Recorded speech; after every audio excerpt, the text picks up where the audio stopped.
નમસ્કાર મિત્રો, મારી આ સુપરસ્ટાર દેશ ચેનલમાં મારા દરેક મિત્રોનું હાર્દિક સ્વાગત કરું છું. મિત્રો, આજે દિવસે ને દિવસે યાર મને કહેતા પણ શરમ આવે છે કે વૃદ્ધાશ્રમો વધી રહી છે. એનું કારણ શું? માત્ર ને માત્ર એનું કારણ એક જ છે કે આજના બાળકોને, આજના યુવાઓને સમજ નથી પડતી. આજના યુવાઓ માતા પિતાનું મહત્ત્વ નથી સમજતા. હું તો યાર એવું માનું છું કે દુનિયામાં સૌથી મોટો કોઈ વ્યક્તિ હોય એક બાળક માટે, એક યુવા માટે, તો એ એનો પિતા છે.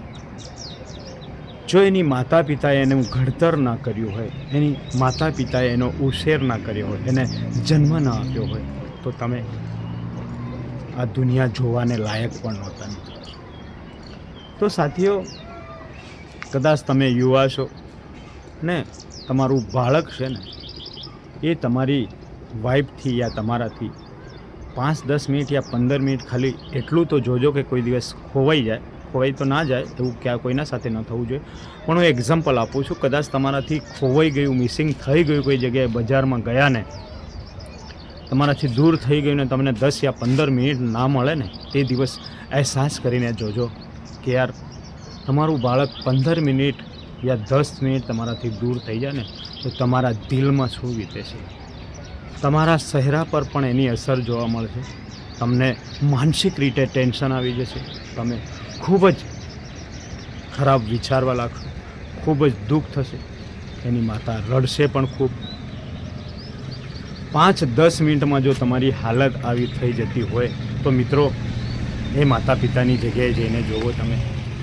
તમે કાયમ માટે એમને વૃદ્ધાશ્રમમાં મૂકવી આવો છો યા મૂકવા જઈ રહ્યા હોય ત્યારે એ માતા પિતાના મનમાં કેવા પ્રશ્નો આવતા હશે, એ માતા પિતાના દિલમાં શું વીતતું હશે.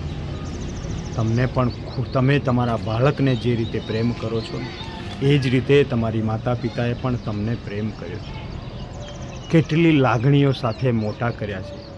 ઘણા બધા સપનાઓ જોયા છે તમને લઈને. મારું બાળક આ કરી દેશે, મારું બાળક મને આવી રીતે રાખશે. બાળક પ્રત્યે દરેક માતા પિતા દિલથી પ્રેમ કરે છે. આ દુનિયામાં સૌથી વધુ જો આપણને પ્રેમ કરતા હોય ને તો એ આપણી માતા પિતા કરે છે.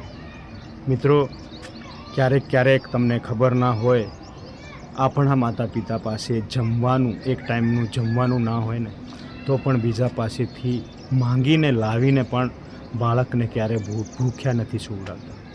એમને દવા કરાવવા માટે પૈસા ના હોય ને તો વ્યાજવા પૈસા લાવીને પણ દવા કરાવે છે. એની લગ્ન કરાવવાની સગવડ ના હોય ને તો દેવામાં ડૂબીને પણ તમને લગ્ન કરાવે છે. તમારા શોખ પૂરા કરે છે, તમારી જરૂરિયાતો પૂરી કરે છે. પોતે એમના સપનાઓ છોડીને, પોતે એમના શોખ છોડીને માત્ર ને માત્ર તમારા સપનાઓ પૂરા કરે છે, તમારી ઈચ્છાઓ પૂરી કરે છે, તમને ખુશ કરવા માટે. આપણી માતા પિતાઓ માત્ર આપણી પાસેથી આપણે ખુશ રહીએ ને એટલી જ આશા રાખે છે.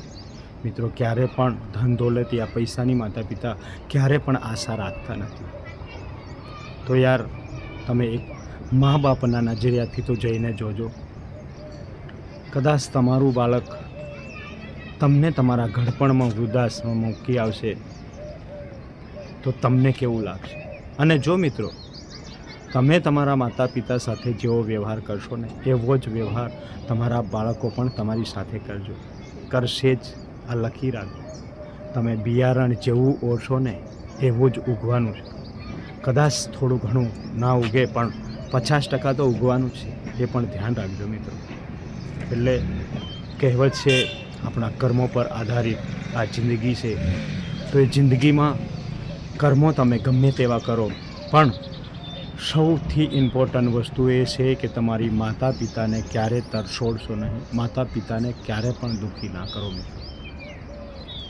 મિત્રો. હું તો એ વૃદ્ધાશ્રમ ચલાવવાવાળાઓને પણ ધન્યવાદ કહું છું કે યાર, કમસે કમ એ માતા પિતાને, વડીલોને આશરો તો આપી રહ્યા છે.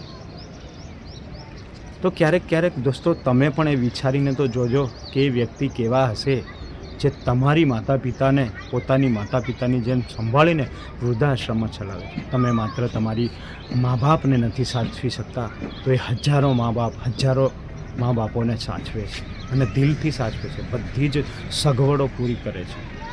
અને માત્ર આપણે મા બાપની ઈચ્છાઓ પૂરી નથી કરતા. એમાં એમની ઈચ્છાઓ તો શું હોય છે મિત્રો? માત્ર એમને જમવાનું જોઈએ છે અને કદાચ 5-50 રૂપિયા એમના ખર્ચ માટે પૈસા જોઈએ છે. આપણી આ જિંદગી છે ને મિત્રો, એ અનમોલ જિંદગી એ મા બાપની દેન છે, મા બાપે આપી છે. અને એમને જે ઋણ આપણા ઉપર જે ચૂકવ્યું છે એ આપણે જીવનભર ક્યારે પણ નહીં ચૂકવી શકીએ. એટલે દોસ્તો, જે લોકો મા બાપ સાથે ખરાબ વર્તન કરે છે, મા બાપને ઇગ્નોર કરે છે, મા બાપને પસંદ નથી કરતા, મા બાપને વૃદ્ધાશ્રમમાં મૂકી આવે છે, એવા લોકો માટે આપણે આ વિડીયો બનાવ્યો છે. મારા ઘણા બધા ડ્રીમ છે માતા પિતાઓને લઈને. હું એવી અનેક માતા પિતા વિશે ડ્રીમ જોઈ રહ્યો છું. અને ખાસ કરીને અમારા વિસ્તારમાં વૃદ્ધાશ્રમ પણ નથી અને ખૂબ તકલીફ છે અનાથ આશ્રમો અને વૃદ્ધાશ્રમોને લઈને. અને આજનો યુગ દિવસે ને દિવસે વધુ બગડતો જઈ રહ્યો છે, એટલે અવારનવાર હું આવા વિડીયો બનાવતો જ રહું છું. તો હું એવા બાળકોને ફરીથી કહેવા માગું છું કે યાર, માતા પિતા એ જ તમારા ભગવાન છે. ક્યારે પણ એમને તરછોડશો નહીં, ક્યારે પણ વૃદ્ધાશ્રમમાં મૂકવા જશો નહીં. તમે માત્ર ને માત્ર તમારા બાળકની જગ્યાએ જઈને જોજો. યા તમે તમારા બાળકને કંઈક થાય તો ત્યારે તમને શું વીતે છે, તમારી બાળકની પીડા તમે જોઈ શકો છો. કદાચ તમારું બાળક બીમાર થયું હોય તો તમે શાંતિથી ઊંઘી શકો છો. આવા અનેક પ્રશ્નો છે કે તમે એક પિતાએ જઈને જોજો, પિતાની જગ્યા લઈને જોવો. અને તમારા બાળકો કદાચ તમારી સાથે પણ તમે જે કરી રહ્યા એ કરશે તો તમને કેવું લાગશે, તમારા દિલ પર શું વીતશે મિત્રો.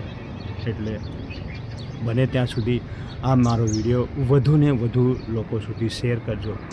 અને ખાસ કરીને મિત્રો, મારા અવારનવાર આવા વિડીયો આવતા રહે છે, જેથી મારી ચેનલને સબસ્ક્રાઈબ કરજો, તો સૌથી પહેલાં મારો વિડીયો તમારા સુધી આવે મિત્રો. અને કમેન્ટ કરીને જરૂરથી જણાવજો કે જે પણ મેં આજના ટૉપિક પર કીધું એ તમને કેવું લાગ્યું. બાય બાય મિત્રો.